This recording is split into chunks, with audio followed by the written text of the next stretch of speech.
Hey everybody, it's Chuck Arfine. Welcome to the latest edition of the White Sox Talk podcast. Okay, the MLB Draft begins Sunday, July 14th. The White Sox have the 5th overall pick, and we've got our resident draft expert back on the podcast to talk about it all.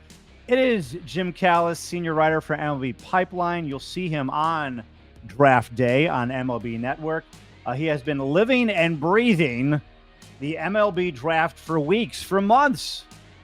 So we're going to go over all the possibilities for the White Sox, and we're going to see who he thinks the White Sox are going to take. We'll also talk about some of the White Sox best prospects who have been making a lot of noise this year. Noah Schultz, George Wolko, Brooks Baldwin, and more. So it's an MLB Draft preview with MLB.com's Jim Callis is next. All right, back on the podcast. One of our favorite guests, senior baseball writer for MLB Pipeline, MLB.com. He is the one, the only Jim Callis. Jim, how are you doing with the draft just a few days away?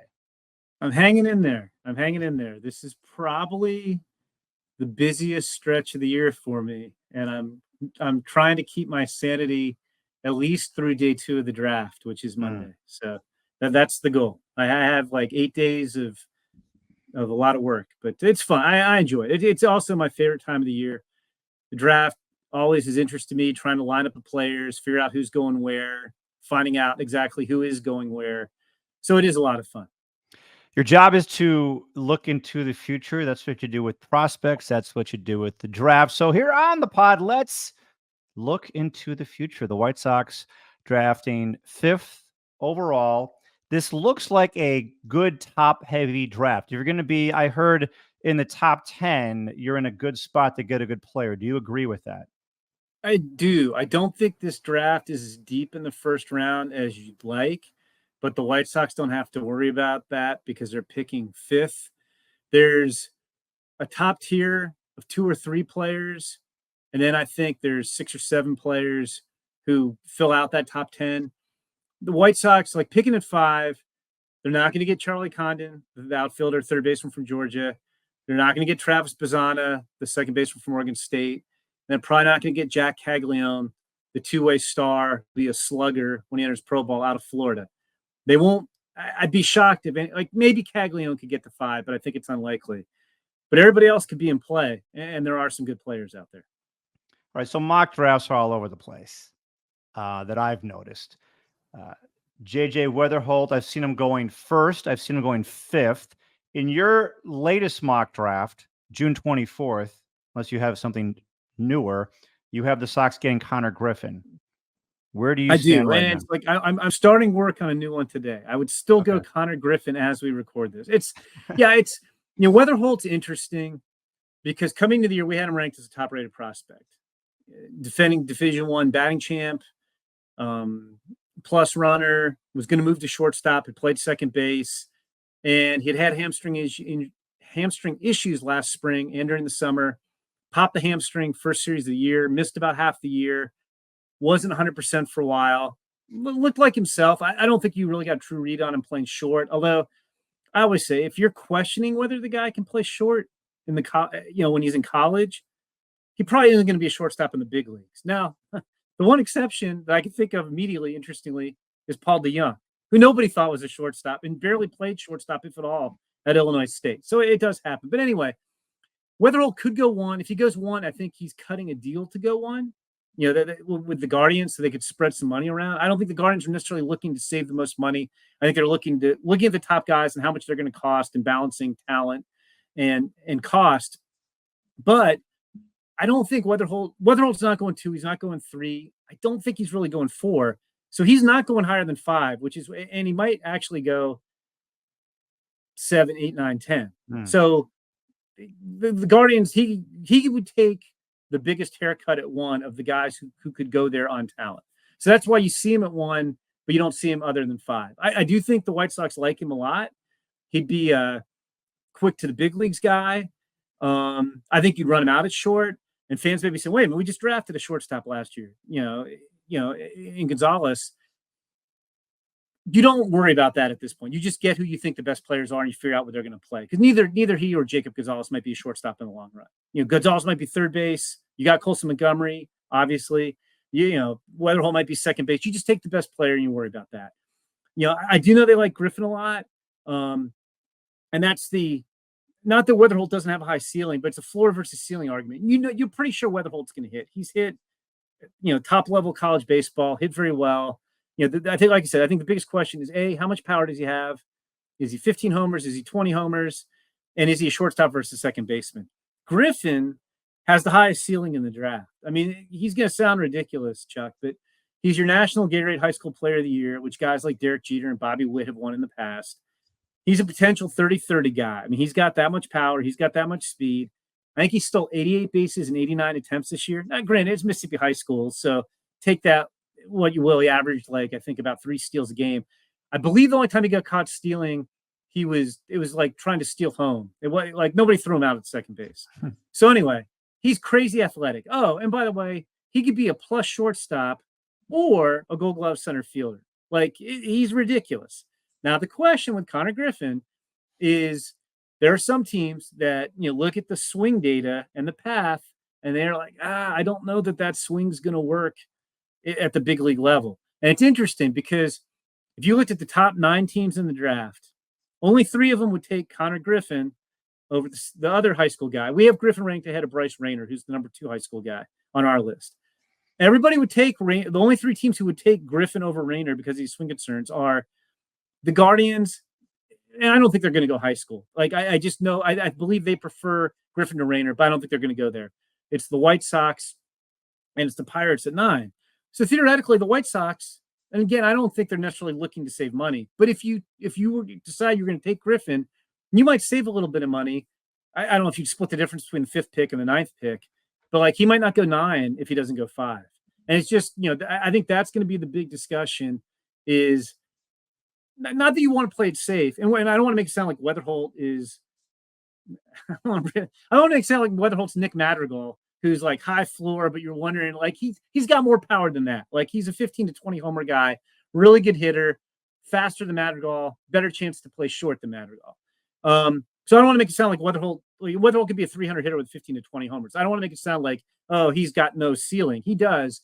But Griffin, you're dreaming. Yeah, you could kind of dream if Luis Robert could be a plus defender at shortstop. That might be what Konnor Griffin is, which is pretty exciting. So it's you got the ceiling versus the risk there. Those are the 2 main names. Like I said, if Caglianone was there, I think they'd consider him. If Braden Montgomery was there, the Texas A&M outfielder who broke his ankle in the regionals in the NCAA tournament. I'm sorry, I think he broke it in the super regionals. Anyway, I think he's probably going to go 4. I think they would consider those guys, but the names I hear the most are Wetherholt and Griffin. Griffin is really interesting to me. I mean, he's 6'4". He classed up, right? Classed up. Yeah, that's another thing. Yes, he reclassified. He should be a 2025 high school kid, but he's still the best guy in the 2024 class. That just says a lot about his character. He's like, I want to play against better competition. And great kid. He crushed the interviews at the combine. Everybody loves Konnor Griffin. I'm telling you, if they take him, Chuck, you will enjoy talking to him. He's just a great kid. It's and I get it. I would always err on the side of ceiling. We have Wetherholt ranked ahead of Griffin. It's a tough call. I think you can make an argument. I would be torn. I would be torn between those 2. So I'm totally reading between the lines here. And I was watching Konnor. He was on MLB Network. And Mark DeRosa said to him, he goes, if I was making the call, you would be drafted 1-1. He would draft Konnor first overall. And he's a very mature kid. And who he reminds me of? He reminds me of George Wolko. And what I mean by that, in terms of maturity, 100%. Yes. I mean, different type of play. Not that George isn't. It's he's and I don't mean this to denigrate George. He's a much faster, much more athletic, not quite as tall George Wolkow, but 100% because Wolkow also reclassified. And I remember like I've run into him twice, and he's come up and introduced himself to me. Not that like I'm not like, hey, kiss the ring, but like some of these high school guys are a little shy or whatever. But like he made a point of I was in the elevator with him at Chase Field at the combine last year.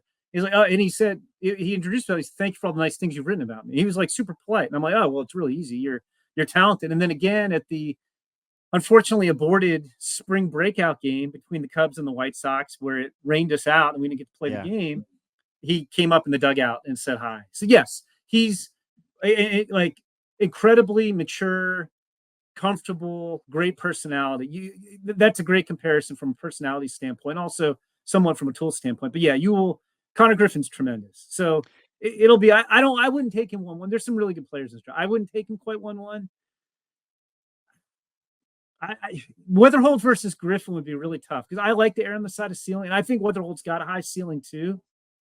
Yeah, I'll put it this way: if that's what it comes down to, the White Sox have a really good. I mean, that's a really good decision. Yeah, Wetherholt, his sophomore year, 2 years ago, he batted .449. Batted .449. That's insane. He won the batting title. I mean, and like I said, coming into the year, we had him ranked as the number 1 prospect in the entire draft. And then it's just the hamstring. I think it's weird. Like I don't think he's a different player. It all comes down to the hamstring. And I'm not a doctor. I don't know what the medicals say. I don't know if people feel like this is something that's going to plague him on and off for a while, and that's a concern. But I'll say this: if you're fine with the medical, and I don't know what it says or what teams are how they're interpreting it.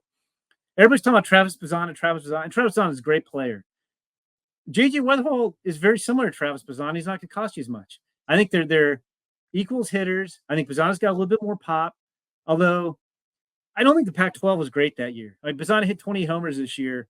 Everybody's hitting home runs left and right. The Pac-12 is not the SEC or the ACC. Not to take away from Travis Bazan. He's got more power than Wetherholt. Wetherholt, I think, is a little quicker. I think he's a little more athletic. He's got a chance to play shortstop. Bazan doesn't. I think they're basically the same play. If Wetherholt, before Wetherholt hurt his hamstring, like it was a toss-up between those two guys. And now everybody's like, oh, Travis Bazan, the greatest thing since sliced bread. JJ Wetherholt hurt his hamstring. Like and even, getting back to like the White Sox should 100% focus on talent, Chuck. They should take the best player. As we know, they need talent. They should take the best guy. But same thing with Wetherholt. If he doesn't go 5, I don't think he's going 6. I'm not sure he's going 7. Maybe he could go 8, 9. But like you might be able to save a little bit of money with JJ Wetherholt too, because I don't think he's necessarily going 6 or 7 if he doesn't go 5. With the White Sox, I think, as I read between the lines, I didn't get to finish my thought. If I'm reading between the lines and thinking what the White Sox keep saying they want to do, they want to get more athletic, and they want to get faster. If I just take those words and it came down to between Wetherholt and Griffin, I'm going Griffin. He's more athletic. That's the vibe I'm getting. I mean, it's funny, like mock drafts, like Cleveland's not telling anybody anything, like zero. So we're all just, I want to say guessing, like we're just making stuff up. Like you talk to other teams about what they think's going on in front of them, but nobody knows what Cleveland's doing. So it's very hard to see how it's going to roll. But the vibe I do get out of Chicago, I think, is Konnor Griffin. Again, let's look at the system right now. Who are their 2 best prospects? High school shortstop and high school left-handed pitcher. Mike Shirley's not afraid to take high school guys, and he's taken some pretty good high school guys. You mentioned George Wolkow, who his strikeout rate's a little crazy, but the power's crazy too. And that guy should be a senior right now. That guy should still be at Downers Grove. Is Downers Grove south or north? It was south, right? Thanks, north. Okay. I'm probably getting in trouble in Downers Grove now. They're going to hate me after I confuse the schools. Anyway, he should still be in Downers Grove. Instead, he's crushing balls all over. Like he was the hottest hitter in the minor leagues last week. He's crushing balls all over the place. So they're definitely not afraid to take high school guys. But then there's this. Like again, what's that? So then I want to add this little wrinkle to the whole thing. Okay, you look at, best player. I understand what you're saying, best player. But then do they want to time this draft pick with the next, next wave of White Sox, which is basically the core of the Birmingham Barons, and now you're starting to see guys get to Charlotte and then to the major leagues. If you draft a high school kid like Griffin, what's his timetable to join the major league club? And is it better to draft a college guy versus a high school guy if that is something that they're looking at? No, like the White Sox have so many holes right now. And I think Chris Getz, I think he's brought in some good people to work with him. I like Chris. for them to think, hey, we can pinpoint the exact moment we're going to be back in contention. We might lose 120 games this year, and we're going to have all these players ready at this specific day. That would be something. They would be the most brilliant front office in the history of baseball. You never know what's going to happen. Just like, look, I've waxed poetic about White Sox farm system probably 7-8 years ago after they started making trades. Their window did not last as long as we thought. I mean, they did make the playoffs back-to-back years, first time in franchise history. But I thought the window was going to be open longer, and it wasn't. You have no way of knowing how those things are going to work out. So no, you can't. Like the Birmingham rotation looks really interesting. You look at it so you can see pitching. Okay, in a couple of years they might have the pitching figured out. They got a lot of holes in the lineup, and they don't have a lot. Like, I like Colson Montgomery, but he's not tearing up Charlotte. I like Brian Ramos. We saw him briefly in the big leagues. He's not having they got a lot of questions with the lineup. So I don't know. Like, if we were to say, okay, White Sox are going to contend in 2026, would you believe that? I don't know that I'd believe that. Maybe. Well, when I say contend, I would say they have a chance to contend maybe for a wild card spot, but for that to happen, they have to make a lot of good moves to bring some bats into this. Yes, 100%. So all I'm saying is it might be 2027. And if you took, I would not get caught up. I think you got to take who the best guy is. Mm-hmm. Like, I wouldn't get caught up. Hey, we might be okay in 26. So let's get Wetherholt because he'll be here quicker. I don't think that's the way to look at it because, and again, I mean, there are questions about Griffin's bat, and there are some teams that just wouldn't take him in the top 9. But when you're talking about the superstar high school players, those guys tend to get there pretty quick. So if Konnor Griffin, let's say the bat isn't concerned. Let's say Konnor Griffin's an average hitter with 30 potential, and you can play him wherever you want. He's going to be a plus defender. Maybe he's a Gold Glover in center field. You're probably going to be ready by 2027 anyway. So I don't think you can look at, like, it'd be one thing if you were a team that was like a player or two away and you're like, man, JJ Wetherholt's that final piece and we're going to be good to go in 25 or 26. But they have so many holes in the lineup. I just don't think you can do it that way. All right. And the other part to this equation is, do you take a pitcher? Now, the White Sox need position players. They need hitting so badly. And Frank Thomas has been watching Hagen Smith from Arkansas and just loves him. And he's like, White Sox should extend Garrett Crochet, and then you'd have a rotation of 3 lefties: Garrett Crochet, Noah Schultz, and Hagen Smith. And how about that scenario? Yeah, I mean, I firmly believe, like, and right now the strength of the organization they have one is pitching. Like, well, who knows? Maybe they'll trade Crochet, but like the nice thing is they don't have to trade Crochet. He's still in control for 2 more years, so they should. I've been doing all these other shows where people are like, hey, what does my team have to give up to get Garrett Crochet? And I'm like, they're gonna have to give up a lot because the White Sox don't have to trade him, and there's teams that want him. Like, but anyway, Hagen Smith just set the NCAA strikeout per 9 inning record, 17.3. Fastball misses a ton of bats. Slider misses a ton of bats. He's left-handed. SEC Pitcher of the Year. That's the best league in the country. I mean, I just read off, before Charlie Kahn and Jac Caglianone and Bray Montgomery. Those guys, I think between them hit 99 or 100 home runs, just between the 3 of them in the SEC. You got national champion Tennessee, which is going to have 5 hitters drafted in the top 2 rounds, on Sunday. They were and the SEC's loaded. So Hagen Smith really proved himself against the best competition. Yeah, you could argue it for sure. And I don't think they've entirely shut that door. Like, I don't have our list in front of me. I think we have Wetherholt 4, Hagen Smith 5 on our list. Now, that said, I think they want it back. Like the information, the intel we're getting is that they want a bat. So I don't think they're going to, I don't think it's impossible, but and we do have Wetherholt 4, Hagen Smith 5, and we have Konnor Griffin at 9. And we try to reflect the industry consensus. I would have Konnor Griffin a little higher than that if it was just me. So yeah, I think you can make a case. You certainly can make a case for Hagen Smith could be the best guy on the board when they're picking at 5. And I think they're looking at him and Chase Burns from Wake Forest, who had 17.2 strikeouts per 9 innings, which is the second highest in NCAA Division I history. But I think I keep hearing bats. And again, you're not drafting for need, but I think if everything's equal, and I don't think the pitchers are going to clearly separate themselves from the rest of the pack at 5, I think they would prefer to take a hitter because I feel like that's a greater need. All right. So one last question on the draft, and Yep. I'm just going to put you on the spot. Who are the White Sox drafting number 5? I'm going to say Konnor Griffin right now. Now, I will do 2 more mock drafts. My many tasks this week.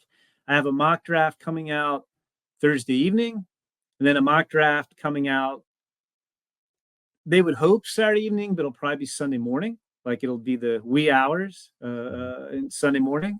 So things could change, but I still think it's Konnor Griffin right now. Okay. I want to ask you some questions about who's in the system right now. And I was looking back at the 2022 draft. And listen, one of the reasons why the White Sox, in my opinion, are where they are is that they swung and missed on so many players in the draft. In like you look at like the 2017, 2018, 29 drafts, like they aren't I'm not even talking their first round picks. Like there was like nothing down there in those drafts that could help out this team right now. They'd be 25, 26, 27 years old right now, whatever it might be. And we're not getting that. But then I look at, since Mike Shirley took over the 2022 draft, Noah Schultz, Jonathan Cannon, Tyler Schweitzer, Tim Elko, 10th, Brooks Baldwin, 12th, Mason Adams, 13th. As we sit here right now, that looks like a pretty good to very good draft. Would you agree? I would. I think you could make a case. I'd like to see him pitch longer and have a fully healthy year. You can make a case Noah Schultz is the best pitching prospect in the minor leagues right now. Like the stuff's that good. Again, I mean, they've kind of, handled him carefully and he's young, but he's been spectacular. Jonathan Cannon was exactly what they hoped Jonathan Cannon would be. I mean, he was, it strikes over stuff. It's kind of average stuff. It's solid to plus strike throwing.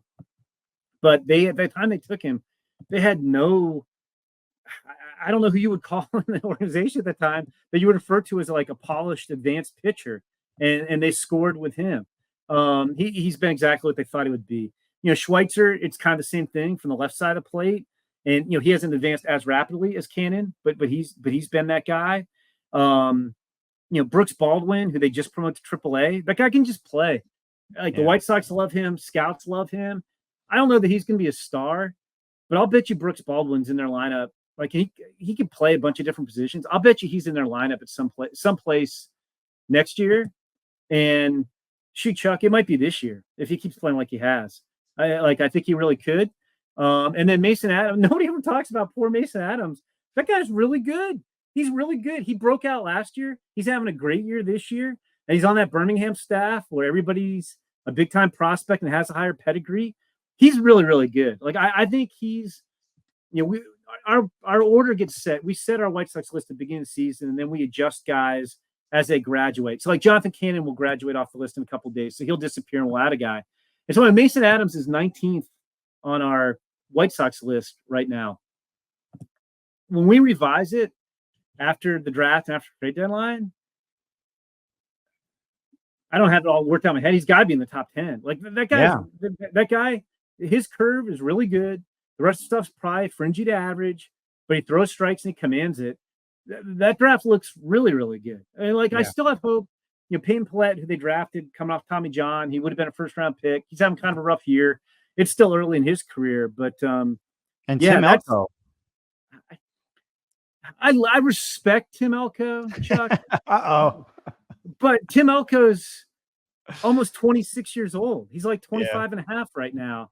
And 25 and a half, first baseman slugging 441 in Double-A.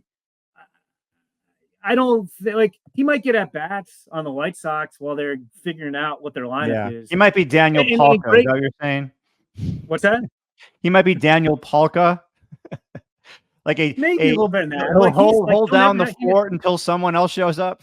Yeah, that kind of guy. He'll never have to buy a drink in Oxford, Mississippi. Like, yeah, he tore an ACL and played through and hit a home run. Hit home runs and was part of their College World Series championship team. And I respect Tim Elko, but I think he's a really good org player as opposed to like a guy you're building around. Yeah, right. Okay. I can see that. But he might get to the big leagues. But you're right. That draft looks extreme. And put in perspective, this will sound light, but in a typical draft, there's maybe 5 or 6 stars. There's maybe a dozen or two good big leaguers who are good year to year to year. And then the rest of it's guys who have a good year here or there, a cup of coffee guys, number 5 starters, 4th outfielders, relievers. Like every year they have me do a redraft just to put the draft in perspective. I redraft the first round 10 years later, once we kind of know how the players turn out.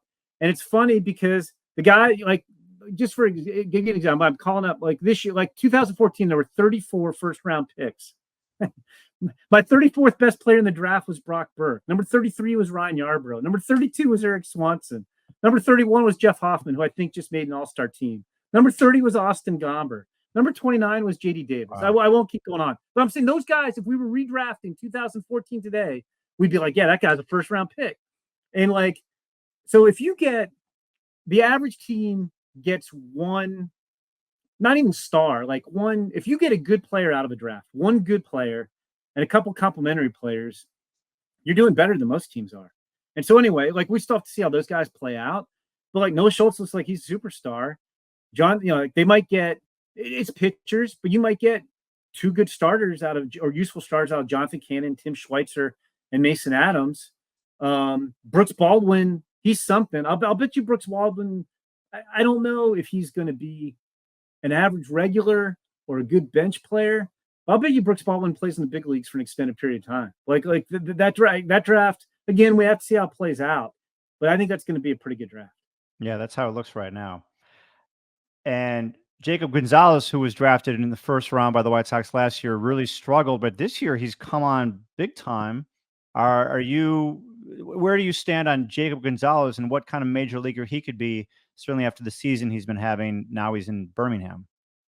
Yeah, it's interesting. They had to make some swing adjustments to help him get to some more power, and the power still hasn't shown up. I mean, he's like Ole Miss, like Downers Grove and Oxford, Mississippi is going to hate me after this podcast because I'm not like jumping up and down about the Rebels. I just don't know on Jacob Gonzalez. Like I think I told you last year, very good track record in the SEC, played for Team USA for 2 years. He's not like your typical athletic shortstop. He's a below average runner. Like, does he stay at short? Is he a second or third baseman? I don't know. Like, he's a big leaguer. And he's it's weird to say this. Like, I kind of have him lumped in with Brooks Baldwin in that he's a big leaguer. I'm not sure. Is he a good everyday guy? Is he an average everyday guy? Is he more of a reserve guy? I mean, he's slugging 372. I mean, it's his first full pro season. I think he's going to hit for enough average. I think he's got really good instincts. I don't know what the ceiling is. You get a lot of conflicting reports from scouts as to what exactly his ceiling was. And it's weird. Like we talked about it this year, White Sox picking 5 is a good spot because you're going to have some good options. Like 15 was not a great place to pick last year. Like I think it was one pick ahead of him. The Cubs got Matt Shaw, right? Was he? No, I'm sorry. The Red Sox got Kyle Teal at 14 and the Cubs got Matt Shaw at 13. Neither of those guys should have lasted quite that long. And no offense to Jacob Gonzalez, those would have been easy picks at 15 and they went 13, 14.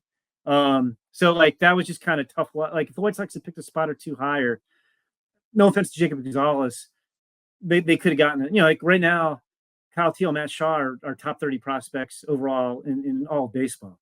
And Jacob Gonzalez is, I think, like number 7 on our White Sox list. Yeah. Well, the Sox seem to have improved their farm system. Not just seem to. They've improved their farm system with these trades that they've made.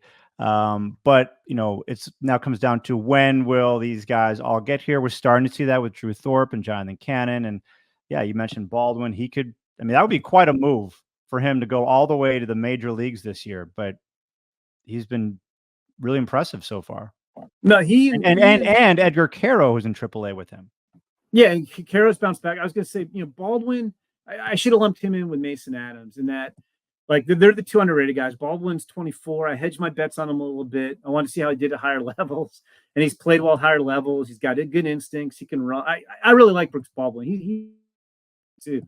I think they have to be really pleased with Edgar Quero.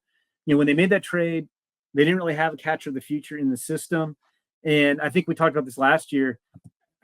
I don't know what the Angels are doing, like, in general, like, in a lot of ways. Like, so Quero, if I remember correctly, was MVP of the Cal League in 2022 at a young age. I want to say 18 years old in low A at 18. So what do? Oh, let's skip him past high A and send him to double A.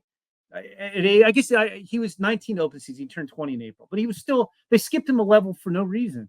And shocking. Edgar Quero struggled when he forgot the double A after skipping high A at age 19 and 20. And then he played a little bit better in Birmingham after the trade. And this year he's finally caught his breath, and he's like back to hitting more like he did when he had the great year in 2022. I think he's more of an offensive minded guy. I think he'll stay a catcher. I think he's adequate back there. He's not going to be a Gold Glover, but he's going to be an offensive minded catcher. And again, there were so many trades last year. Was that Lucas Giolito and Reynaldo Lopez? That was, and they got Kai Busch too. And Kai Busch has bounced back after really struggling last year too. Like, I don't know why, if you're the Angels, who have one of the worst farm systems in baseball, you're trading two of your best guys. Like, to make a playoff push that didn't work. Giolito and Lopez weren't exactly tearing it up. I mean, I guess that was part of the, hey, we're not going to trade Shohei. We'll convince him to stay. That was part of that maneuvering that did not. And then they immediately went in the tank right after that. But I think they're really pleased with Edgar Quero. Like, I think the thing is for the White Sox, and I don't think they're going to rush guys. Like, Colson Montgomery has struggled some in Charlotte, and honestly, I thought he'd be up, August, September. I wouldn't bring him up if he doesn't merit it. With, like, I'm not saying we're not punishing Colson, but if he doesn't, like, start to hit, then just let him wait till next year. Don't get the service clock. Don't let that time start ticking. We can wait a little bit. Like, let guys tell you when they're ready. Yeah. Like Edgar Quero, if he continues to hit well in AAA, but you don't have to rush him. You can bring him up next year. Like, I think that's the luxury, if you will, and how rough the season has been at the big league level. They aren't. There is going to be a scenario where the White Sox contend next year. So you don't need to get guys up here now so they're acclimated for 25. Just let guys tell you the last 3 months of this season, and then next year when they're ready, and bring them up at that point. And I think in some ways, it's because they've been as bad as they are. There's no pressure. You're not bringing guys up. Like, if you look across town, where if you bring up a Pete Crow Armstrong, like the Cubs had designs on contending, there's some guys have to produce, and now they're struggling. They're sticking with him. When Colson Montgomery comes up, when Edgar Quero comes up, if Brooks Baldwin comes up this year, when Mason Adams comes up, whenever that is, probably sometime next year, and so on. You're not asking these guys, hey, we got to win right now. It's like, kind of get your feet wet, and we'll go from there. All right. Well, we'll be watching. You'll be on MLB Network, right, on Sunday? Yeah, Sunday. It starts at 6 Central. The draft. There's a pre-draft show. It starts at 5 Central. We'll have the first 2 rounds on MLB Network. That's the easy day. Day 2, Jonathan Mayo and Melanie Newman Jonathan and I have to basically rapid fire, tell you about players, pick a minute.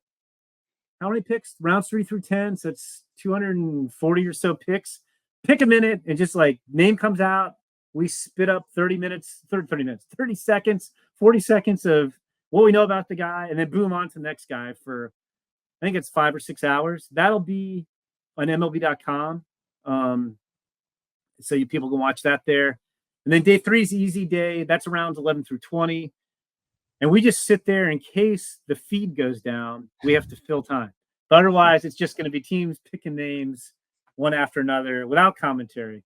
So day 3 is the easy day. That'll be next Tuesday, and that'll also be on MLB.com. Well, White Sox have been taking a lot of college players. I'm not saying at the top of the draft, but just up and down their draft, and we'll see what they do this time. But yeah, I think. Can I give you one more prediction? Because we know Mike Shirley loves his Indiana guys. Yeah. I could see him taking Connor Foley, Indiana right-hander, maybe get him in the 3rd round. I'll throw that out there. Mike Shirley's got to get an Indiana guy pretty high in the draft. And if he drafts Montgomery, you'll have 2 Montgomerys. That's another thing. Yeah, we don't. Well, at least we could tell them apart. There's I'm trying to think. There's somebody who's got a similar name to like same first and last name, and I was like same organization, like whatever. I can't remember. They'll come to me later. Whatever organization is like, they cannot draft that guy. It's like when the Indians had the 2 Logan Allens, right? And then the A's drafted a high school kid out of California a couple years ago named Max Muncy, and we're like, that guy cannot go to the Dodgers. We just cannot. Braden Montgomery, Colson Montgomery, that's fine. We can tell them apart. We won't confuse them. But you can't have 2 guys with the same name. Like the Brady Fiegels are the crazy one, where they have so much in common and they're not related. But yeah, we will allow Braden Montgomery. That's fine. Going back several years, after they drafted after they drafted Jake Berger, we wanted the White Sox to draft Seth Beer. Yeah, there you go. Yeah. And they had Jace Fry. Well, hey, thanks for the time as always, Jim Callis. And we will see what the White Sox do with their draft, certainly with number 1. And hopefully it's a superstar in the making. Thanks again for your time, Jim. I appreciate it. Oh, no problem, Chuck. I feel like we'll be talking again. I feel like there will be trades and draft picks to discuss. Yes. Well, just like there were last year. Like last year, we talked, I guess, right around the trade deadline when all the trades had gone down. And the White Sox had come into the year with one of the worst farm systems in baseball. And I said between the draft and their trades last year, I thought they were the most improved farm system in baseball. And we'll see. I mean, the nice thing is they don't have to trade Garrett Crochet. You can wait for a Godfather offer. Like, they don't have to trade him. So we'll see. But if they traded him, if they traded Robert, if they traded Fetty, we could be talking a lot of pretty interesting prospects coming in. Yes, this will be the prospect capital of the universe if they make all those trades. All right, Jim Callis, thanks for your time. Hawk Harrelson, take it away. Thanks, Chuck. And this edition of the White Sox Talk Podcast is over.